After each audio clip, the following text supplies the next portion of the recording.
young and the old. But that text right there in Titus chapter 2, verse 1 through 5 kind of lets us know about, it dives in a little bit with the roles of each one. When you talk about the old and trying to teach the younger what to do, and then you look at it from the other perspective of the younger, how they're supposed to listen to what the old is teaching them. So tonight, with that being said, we're just going to look at some facts about the old and the youth, right? We want to look into everybody and just see what are the roles with each individual person, because we know that both of them are important.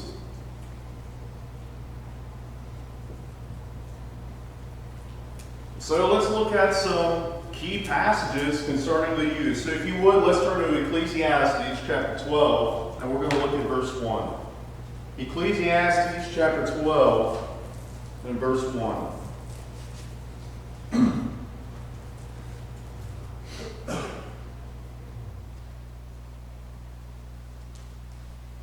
In Ecclesiastes 12 verse 1 it says, "Remember also your Creator in the days of your youth, before the evil days come and the years draw near, of which you will say, I have no pleasure in them."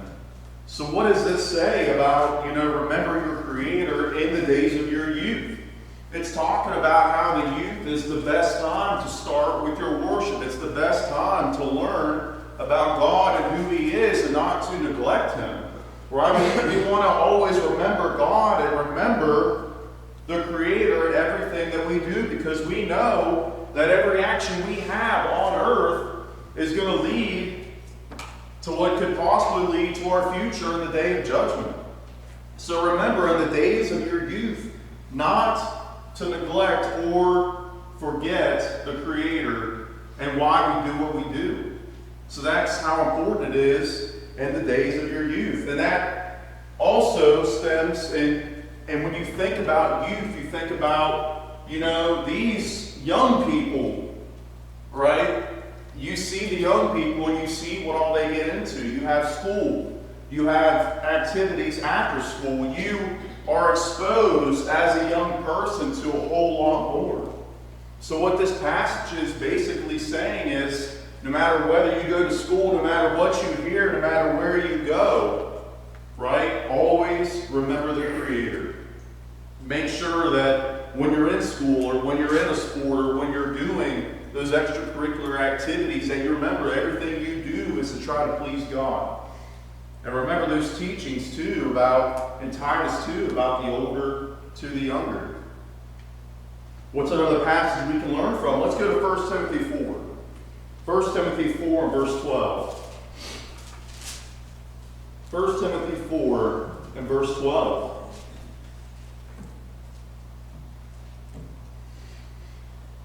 It says, "Let no one despise you for your youth, but set the believers an example in speech and conduct and love and faith and purity." Not letting anybody despise the youth. Have you ever, those of you who are young now and those of you who were once young, have you ever had a time when you were young and someone disregarded what you said because of your age? Have you ever had that happen to you? At Borman, I'm one of the youngest teachers there. So a lot of people are like, you wait, Heasley, until you get older. Right? I hear that so many times from people at school because, I am the younger person, so I haven't experienced much or as much as they have. But sometimes people get carried away with that concerning the youth when it comes to the youth.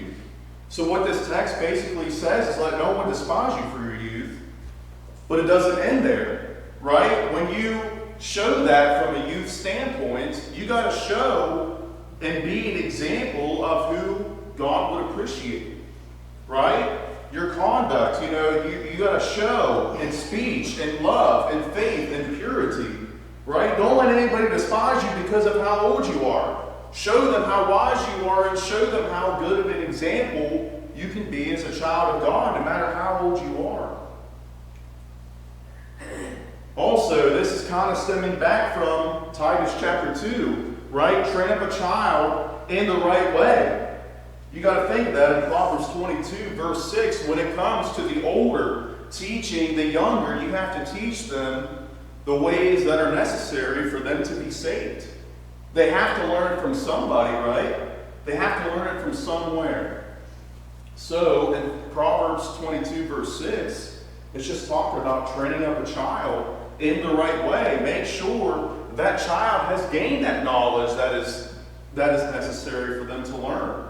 You have to make sure that if this is our future, right here, the youth is the future of this world. So we have to make sure, and I'm including myself in this because I'm not the youngest person here. I'm not the youngest person in the world. That is also directly toward me as well, right? When I go out into the world, I have to teach the youth the right way. I have to show them what the verses say. I have to show them what is acceptable as a child of God. You know, we can always do that, and you think of a parent, right? Have you ever heard somebody say, well, they just weren't taught the right way growing up. They didn't raise their kids like we did, because I've heard that before. And in some cases, they're right. We have to make sure, not only as parents, not only as maybe grandparents, but as examples. I can tell you as a young guy, I always looked up to the older people in the church. I always watched what they were doing. I always watched the way that they were teaching me, and not only teaching me, but the examples they set while they were teaching. Friends, I'm just telling you right now, the younger are going to watch what we're doing. And I'm sure they can tell you that. You know, if you've had a kid in here, you know that kid has paid attention to every move you make. I'm telling you, I couldn't tell you how many times when I was 10 years old that I would try to mimic my dad's walk going into Walmart. Right? We would walk the exact same way going inside. I saw the way he did it, so I wanted to do it too. And you can tell the Carrie because we still walk the same way. But that's just the example. You know, train up the child the right way. Make sure that when they are looking at you, when you are teaching them, make sure that you're teaching them the right things. And be like Christ and grow. When you think of Christ, he wasn't an adult his entire life. Right? When he took on that human form, he still had to grow up just as well. So Christ in Luke 2, verse 52, which we're going to read that text a little later too, and go more into depth with it, but it just talks about how Christ also had to grow up as a human. So if he did it, and he, trust me, when we see that verse later, when we see that passage of Jesus when he was about 12 years old, you see how eager he was to learn. And that's why he grew so much, because he was eager to learn everything about the Scripture, what was pleasing to the Heavenly Father. So when we're talking about the younger people here, we have to learn to be eager and to grow, just like Christ did. So what does God command of youth?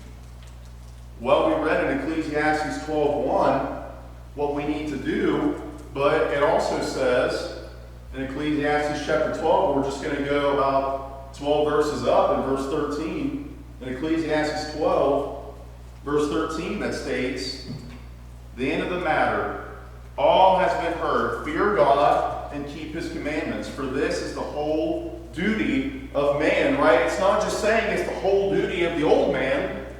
It's of all man. So this is what a commandment is. This is what God demands of the youth, to know, obey, and remember him, right? To love him, to keep his commandments. That's what you have to appreciate about God, is he makes it perfectly clear about what he wants. And I would say that every single thing we talk about concerning the youth and what the youth can do when it comes to eagerly learning, I would also challenge the adults, right? If you're a parent of somebody who is young, or a teacher of somebody, make sure that they are eager. Let's teach them this. Let's teach them God's commandments. They know to keep God's commandments. Be dedicated to him and his way in Romans 12:12.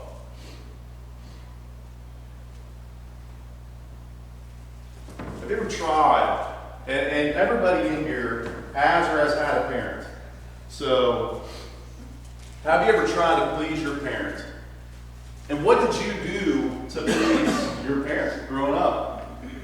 You did as they were asked, right? Any time that your parent asked you to do something, you wanted to do it. You wanted to show that you were dedicated to what they said. So, if you were as a kid saying, "How can I help?" And your parent would always say, "This is what you can do. This is how you can help out around here." Well, there's no difference in what God demands of us as His children. Right? He makes it clear all throughout Scripture what is pleasing to Him. So what does He demand of it? Well, just that we show dedication to Him. Show dedication to His way. He makes it clear what He wants, so just follow what He wants. That's all we have to do. Now let's look at some examples. Right, you see David in 1 Samuel 17, the big scene with him and Goliath. But when you look at David and you look at who he was and how old he wasn't a grown adult. This is a kid right here. This is a teenager. And just to give you some perspective, this is a kid who's younger than Cole, who's younger than Faith right now in this whole scene. This is a teenager who is willing to show his dedication to God. And in this event right here, what happened is that he defeated a very powerful earthly being because God was with him. He followed what God said. In Daniel 1:5-16, this is a scene when Daniel was younger. We see how dedicated he was with the king and what the king was feeding him. And you see a lot of what in this text in Daniel 1:5-16, there's people that are skinny, right? There's no meat to any of the bones.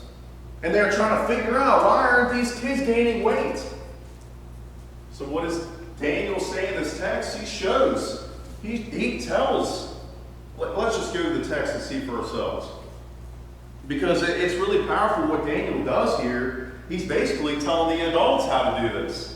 Right? Have you ever seen a kid outsmart adults? You ever seen that show where you're smarter than a 5th grader? Anybody ever watched that? That's just a scene of kids who are younger kids who literally outsmart adults. And that's what Daniel does in the scene in Daniel 1:5-16. So let's look at this text real quick. Daniel chapter 1:5-16. It says, "The king assigned them a daily portion of the food that the king ate, and of the wine that he drank. They were to be educated for 3 years, and at the end of that time they were to stand before the king. Among these were Daniel, Hananiah, Mishael, and Azariah of the tribe of Judah. And the chief of the eunuchs gave them names. Daniel he called Belshazzar. Hananiah he called Shadrach. Mishael he called Meshach. And Azariah he called Abednego." Very familiar names in this passage. We know about who these guys were. We know about the scene of the fiery furnace. That was 3 of these 4 kids right here. So let's see Daniel's faithfulness. In verse 8, "But Daniel resolved that he would not defile himself with the king's food or with the wine that he drank. Therefore, he asked the chief of the eunuchs to allow him not to defile himself. And God gave Daniel favor and compassion in the sight of the chief of the eunuchs. And the chief of the eunuchs said to Daniel, I fear my lord the king, who assigned your food and your drink. For why should he see that you are in worse condition than the youths who are of your own age? So you would endanger my head with the king. Then Daniel said to the steward, whom the chief of the eunuchs had assigned over Daniel, Hananiah, Mishael, and Azariah, test your servants for 10 days. Let us be given vegetables to eat and water to drink. Then let our appearance and the appearance of the youths who eat the king's food be observed by you. And deal with your servants according to what you see. So he listened to them in this matter, and he tested them for 10 days. At the end of the 10 days, it was seen that they were better in appearance and fatter in flesh than all the youths who ate the king's food. So the steward took away their food and the wine they were to drink and gave them vegetables. You see, this is Daniel who did not want to defile himself before the Lord. So what does he do? He's not going to eat what the king gave him because he thought that that was going to be bad for him. So what does he do? And you can see how much this pleased the Lord as well. And Daniel outsmarts the king. Right? The king thought what he had was going to work with these kids. And you see Daniel here. You see that he was dedicated. You see that he did not want to defile himself. So he decides to eat the vegetables and the water. And they even did a study, and you see that Daniel was right. Where did that come from? That came from God right there. You saw a kid right here in Daniel who was willing to do anything he could to please God. And then finally, Jesus. In Luke verse 2, verse 42 through 52. And Jesus in this text, you see, all right, he's a youngin' here. This is young Jesus right here. He was 12 years old. You know, and when you think of 12, it really makes you think about how wise he was for his own age. At age 12, what he was doing in this text. It says when he was 12 years old, they went up according to custom. And when the feast was ended, as they were returning, the boy Jesus stayed behind in Jerusalem. His parents did not know it. But supposing to be in the group, they went a day's journey. But then they began searching for him among their relatives and acquaintances. And when they did not find him, they returned to Jerusalem searching for him. After 3 days, they found him in the temple, sitting among the teachers, listening to them and asking them questions. And all who heard him were amazed at his understanding and his answers. And when his parents saw him, they were astonished. And his mother said to him, "Son, why have you treated us so? Behold, your father and I have been searching for you in great distress." And he said to them, "Why were you looking for me? Did you not know that I must be in my father's house?" And they did not understand the saying that he spoke to them. And he went down with them and came to Nazareth and was submissive to them. And his mother treasured up all these things in her heart. And Jesus increased in wisdom and stature and in favor with God and man. So I'm going to ask a question, both kids in here and adults, right? So for a kid, have you ever lost your parents and you just got real tense, real worried? And parents, have you ever lost a child? You know, you're like, you just misplaced them and didn't know where they were. That's happened to me before. You know, my parents are here, so I feel very comfortable telling you the story. When I was 9 years old, they left me at Gwinnett's restaurant in Martinsville. You should have seen the look on my face. You know, young me, I was a little boy, and I didn't know what to do next. So, you know, I'm shaking, I'm crying, you know. I have no idea what's going on, right? I've never been anywhere without my parents before. So it was just a whole mess. You know, both my grandparents were there. They thought my parents were with me. They thought I was with my grandparents. It was just a bad situation all in all. But that worry that I had when I didn't see them, it was real, right? I didn't know where they were. Well, look at Jesus here. He stays behind, and not only is he staying behind, he's in here with very smart, intelligent people, right? He's in here with the teachers. But he's not just there with the teachers. He's there asking questions. He's getting involved. Right? Have you ever been in a room with a group of scholars and it kind of threw you off a little bit? You're like, man, I don't really belong here. Sometimes that's how I feel. Especially at work when I see all these people full of wisdom at Mormon and I'm thinking I'm standing out. You know, Jesus, a young boy, 12 years old, he was here with these people, asking questions, eagerly trying to grow. Really makes you appreciate Jesus and And you know, he took on earthly form just like we did. Jesus was always willing to learn more about God. We should do the same as those who are younger and those who are teachers. So let's be examples and believers in word, right? Speech reflects character. We just had a lesson about this a few weeks ago about the speech, about the tongue, about what we say. Right? When you say that in public, it really reflects on who you are. People are going to see who you are based on what you say. So why don't we speak well about the word? Why don't they see what reflects on us? Why don't they see in the youth and be examples in that, right? Believe in what you say. Believe that you are a child of God. Believe in that and let your speech reflect on that. Conversation, manner of life, right? We went over so many times letting our light so shine. We want to live that righteous and godly life that is brought to us in Titus 2, 11 through 15.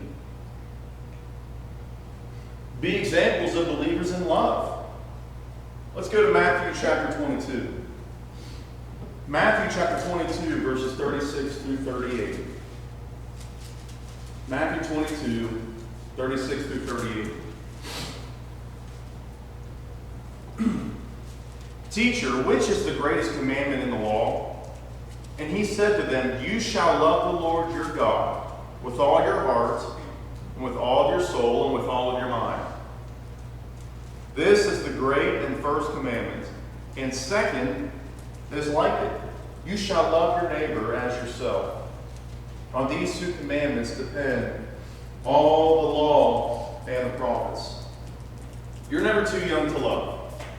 In this text in Matthew 22, verse 36 through 38, it's talking about all the things that you're supposed to love. Be an example of love. How do you show that? Well, first of all, you have to love your God. Right? You have to love Him with all of your heart, soul, and mind. What is the second greatest commandment? It's to love your neighbor. Love your neighbor as yourself. And I'm telling you, with the youth, it is a lot harder. And being in high school not that long ago, I had to find that out the hard way. It is very hard to love somebody, especially those who may have not matured yet, and they show you that, and it is just tough, some of the things that you would hear. It's tough. But why don't you be that example? You know, believe in that love and show that you are that example. And maybe you might show others that they can be that example as well. Let's continue that with devotion. Right? Matthew 6:33, we went over this so much in our Blessed Assurance lessons. Right? Matthew 6:33, we have to have total commitment to the Lord. And I believe this is the text. I got to look at it just to make sure, but I believe this is the one that says, seek ye first the kingdom of God and His righteousness, and all these things will be added unto you. You have to show that devotion, show that commitment to Him. You have to be all in when it comes to God. You have to show Him everything because of how important that is. And we see in Luke 10:27, your whole being has to be dedicated to Him. Whole being, right? It can't just be half love. Maybe I'll love Him on Monday, but Tuesday is my off day. Right? I don't have to be committed on Tuesday, and then I'll go back on Wednesday. It has to be an everyday thing because that just shows us how much you love Him. Right? We have to be fully dedicated to Him at all times. We have to be faithful unto Him. Endure to the end, though tempted. Right? Matthew 10:22, very familiar text. Right? There will be temptation, but we have to endure it through the end because we see that reward, especially in Revelation 2:10, being faithful unto death. So, finally, what does God demand of the youth? Everybody's given responsibilities as a Christian, right? Not just old, not just middle-aged, but everybody. And that includes the youth, so they have to accept and fulfill the responsibilities as a Christian. So you're probably thinking, preacher, what are some of the requirements? What are some of the things that the youth have to do? John 4:24, we have to worship. Worship our God, worship our Creator. Right? He is the creator of everything. We have to worship Him. We have to work. 1 Corinthians 15:58. What He demands of us is hard work. Right? He doesn't want a lazy Christian. He doesn't want somebody who is lazy when it comes to working for the Lord. Because that shows that we are not devoted to Him as He wants us to be. We have to work hard and try to make sure that He is pleased with what we're doing. We have to teach, even the youth. Even the youth is required to teach. Let's go to Mark chapter 16. Real quick, Mark chapter 16. Verse 15 through 16. Another very familiar passage to us.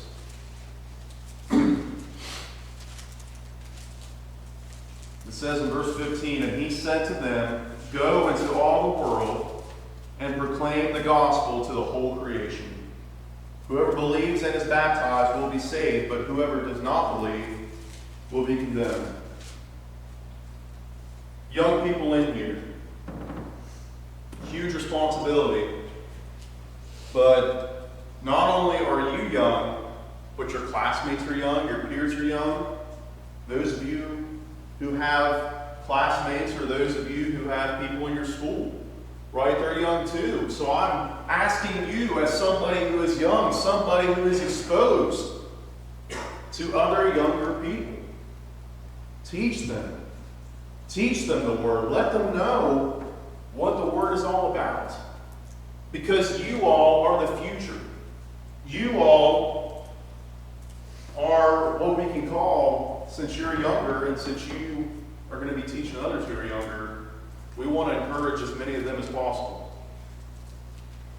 It's not just about filling seats in the pews, it's about having more workers and more dedication to the Lord.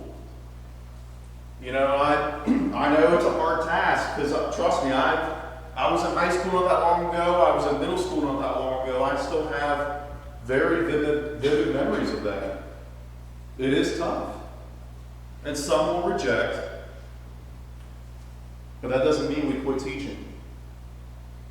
And I encourage you to try to encourage them. What He demands of us is not only to teach, but to study for ourselves in 2 Timothy 2:15. And that shows the hard work and dedication that you're willing to have to God. Right? If you're going to be devoted to Him, you have to study. You have to learn more about Him. That's what pleases Him. You have to learn about what is acceptable in God's sight. You see the importance of youth. It's because that's the future. Right? If the Lord wills, that is the future. Right here. These are future leaders. These are future elders. These are future preachers. That's the importance of youth. These are people who can lead in the future. Not only the future, but now. You're never too young to learn about God. We'll get into older people, Lord willing, next Sunday night. But if you would, turn your song books number 315. We'll sing that after offering an invitation. But we see the importance and the facts.